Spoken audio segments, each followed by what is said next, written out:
Continue. It was like introduction, and now we continue with Shulchan Aruch. CF number 1. The beginning of time for a recitation, the morning Shema, is the same as the earliest time for donning tefillin.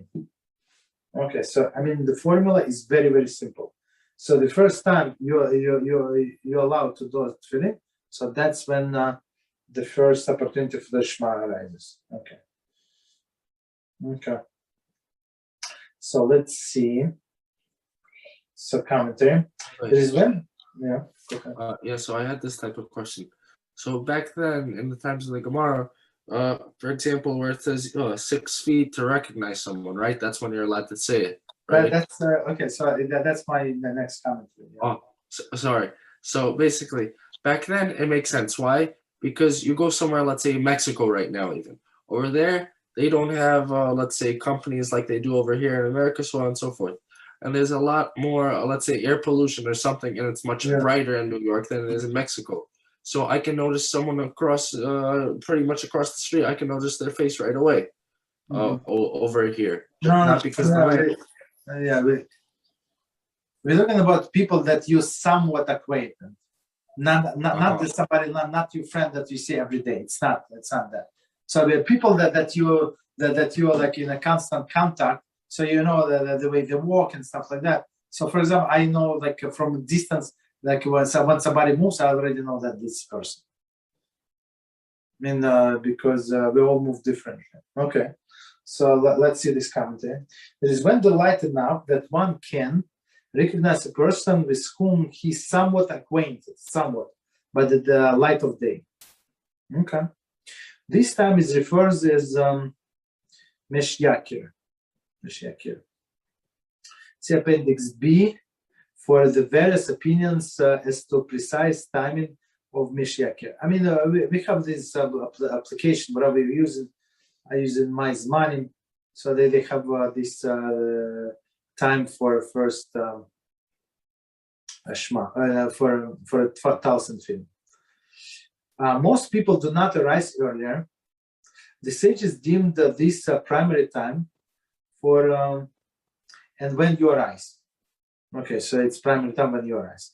However, in cases of pressing need, one may rely on biblical law and that allow one to reach Shema earlier from Alos Hashachar, the light of dawn. Since some people do arise then. See Mishnah Berurah 58:2, Shulchan Aruch 58:3, and Mishnah Berurah 58:12 for parameters of this permit. So basically, if somebody, like for example, I was working many years in this company. It's in different state, and I have to take 3 trains to get to that work. And I was on morning supported, meaning that I had to be there by 8 a.m. By 8 a.m., meaning it's like quarter to 8. It's crazy. So many years I would pray at home by myself. Many years, like many years. And many times I would have to rely on this lenient opinion. Like I would start much, like even sometimes like in the winter before the dawn, for sure, much before the dawn. So and many times I would I would put my talis in film, so for the Shema, but without blessing, because it's not allowed to say blessing at the time. And many times I would say this blessing on talis at film. It's unbelievable. It's hard to believe that I was doing this right before the psalm of the day. Meaning after like 3 minutes before I finished downing completely. That's how early I had to start. But as Mishnah Berurah says, if you have no choice, and that's the only reason, the only time available for you to pray, that's you pray earlier. But most accepted thing is from the dawn, from the light of dawn. So you're allowed to start praying. Which is the difference? I don't remember what is the difference. Maybe 20 minutes, 25. I don't remember. Like it depends on the season, of course. So, but this 20 minutes or 25 minutes makes a big difference when you try to get to work, basically. Okay, continue.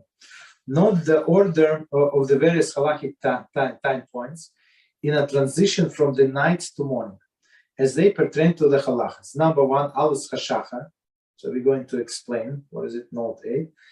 Misheakir, explained above, and Chanetz, Chachama, sunrise.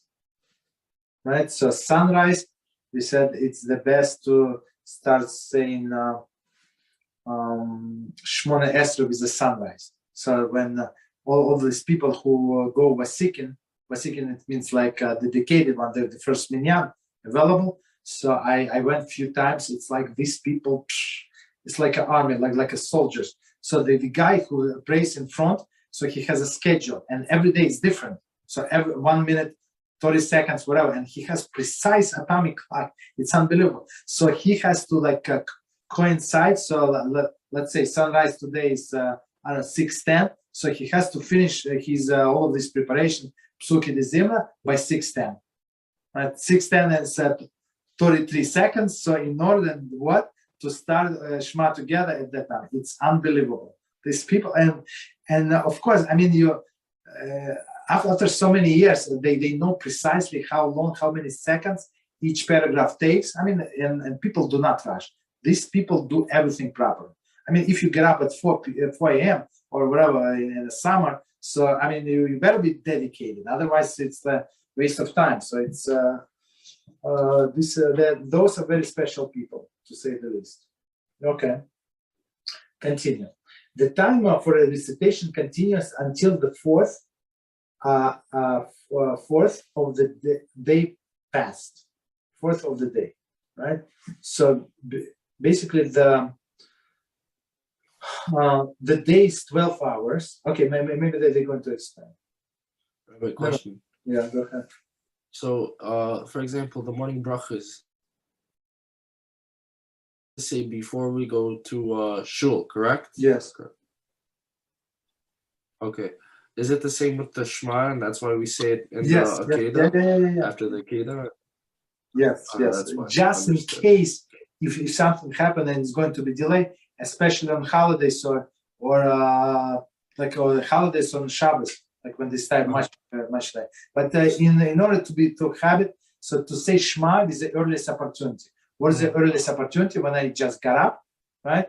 And I say all of these psukim that I could, blessings on the Torah, because it's part of the Torah, as we just said, Shema, right? On all learning of the Torah, all the morning blessings, and then you say the Shema. So it's very, basically it's the first opportune time to say that. Are you allowed to say brachas while in your bed or no? Yeah. I mean, if person is sick, yes, but properly to brush his teeth, because there is like saliva on the bad breath that build up in a person's mouth. He has to brush his teeth first. But for example, the person does not feel well, right? So he went to brush his teeth, and he went lay to bed on the side, not on the back, not on the stomach, on the side. He can say morning brachas. Yes. All right, continue. Let's try to finish maybe a little more. Okay, sure. Okay, so one more time the whole sentence. The time for the recitation continues until the fourth of the day passed. Commentary. Although most people arise earlier, since royalty would still arise at the time, it can still be considered and when you arise. Ufkumecha. No? Mishnah Berurah. So royalty is at this time. Okay. So I mean, it's like the last. So we assume that the king would arise last, right? So okay, but to accommodate basically this king, so we go by this time. However, although one can fulfill the obligation of reciting Shema until this time, he should not delay, but should recite it as early as possible. Exactly as we said. So when you say this blessing, so the first opportunity arises, you say Shema. Okay, what Shema? You say Shema Yisrael in the first paragraph. That's enough according to some poskim on biblical level. Okay, because why? Because you're going to shul, and in the shul, most likely that, for example, if during the weekdays, that you're going to say these 3 paragraphs, repeat these paragraphs in the proper time. Rabbi, question. This is okay. This is already off topic at least a little bit. But let's keep off topic after. Okay, no problem. Let me finish. I'm trying to finish just this paragraph. This is calculated according to the particular length of each day, meaning these seasonal hours. Whereas when long, whether it is long, whether it's short. So let's see. So here's the calculation. Accordingly, on a short winter day, the fourth of the day is completed closer to the sunrise. Right? Then it is a longer summer days. See, however, below in the CF that the time of the Shema ends earlier in the summer because the sunrise is so early. This calculation are made through the hour whose lengths are determined by the season. These various hours are the units obtained by dividing the daylight hours into the 12 equal segments. Each segment is then referred to an hour. This time, the time for a recitation of the Shema ends in the ends of the three of these hours, which is the fourth of the day. See appendix for editorial clauses. So let's explain what we just said in simple language. So basically, what we do, we take a day, right, 24-hour day, and we divide it in two parts. One part is day, one part is night. To simplify, there are two approaches. Just to illustration purposes. So let's say there is one approach. We take day starting from sunrise until sunset. Right? So, and another approach from dawn until the nightfall. Okay, simple. This or this doesn't matter. So from this to this, from sunrise to sunset, it's we say 12 hours, and the rest of the night is also 12 hours. Right, so it's always equal 12 hours. So and then we divide and we see how many minutes is in a day hour, right? In a day. So basically, in a summer, 1 hour seasonal hour could be. I'm not sure exactly, but let's say an hour and 15 minutes, maybe even more, maybe 1 hour 72 minutes. So it's not 60 minutes, minutes. But 72 minutes, 78 minutes, let's say, right? And in the winter, 1 hour could be 45 minutes, 43 minutes. So it's also possible. So basically, that's what we call seasonal hours because they connected to the season. So since in a summer, the hours on one hand it's longer. Right, it's longer, but on another hand, it starts early. It could start like 4:30 a.m. I don't know, like something, right? So the third hour, the third hour is going to be like 9, let's say, 9:15, 9:30. So very early. So, but in winter it could be like 10, right, something like that. So you have more time. So that's what they're trying to explain. Okay, a little more and we start. 7, continue. For the purpose of calculation, the length of the day is calculated from the first light of dawn, right? So first light of dawn until the appearance of the stars. There is a nightfall. Okay, so that's one opinion. So let's see commentary. Literally, the rising of the dawn. This refers to the very first light of the dawn that appears in the eastern horizon. So technically dawn, right? Before it's around, I don't know, like 40 minutes before the sunrise, like much before the sunrise. According to many authorities, however, this time refers to the spread of the light across the entire eastern horizon, which occurs a bit later. See Mishnah Berurah 58:18, Bir Halacha, Mishnah Berurah. Okay, so basically, as we said, there are a few opinions. That's why, if you look at in a calculation of the time, so you would say there is a Magen Avraham and there is a Gra, right? It's Gra and others, right? So it's different times. So one calculate from sunrise to sunset, and one calculate from the dawn until the stars. So that's basically the difference. Pure stars, nightfall. Okay, commentary. This is so now we commenting on from the first side of dawn, so we just covered it, until the appearance of the stars. There is nightfall. Okay, so as we know, there are three sets of stars, right? Three sets of stars. So one is the biggest stars, the larger stars, so you can see them much earlier than medium stars, and then the small stars. Okay, so let's see about the stars. This is defined at the moment when three mid-size, so now we're talking mid-size, star become visible in the sky. Mishnah Berurah 235. The period of Kitzur, which calculates the day from Alas HaShachar until the nightfall, is from Magid Avraham. So Magid Avraham states from Alas HaShachar to the nightfall. 1 second, okay.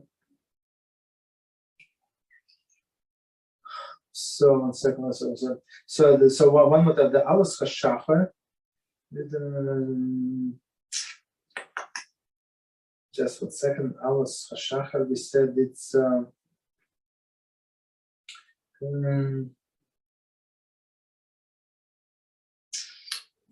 literally the rising dawn. This refers to the very first rays of day, dawn, and appears in the eastern horizon, basically. Okay, so it's from dawn. So one more time, the opinion of the Kitzur calculated the day from Alas HaShachar until nightfall. That is a Magid Avraham. The Mishnah Berurah, the opinion, recites the opinion of the Gra, as we said, that the day is calculated from sunrise, which is later than Alas HaShachar. So I apologize, it's opposite. So Gra said it's from, so Magid Avraham, it says from dawn, and Gra said it's from sunrise, basically.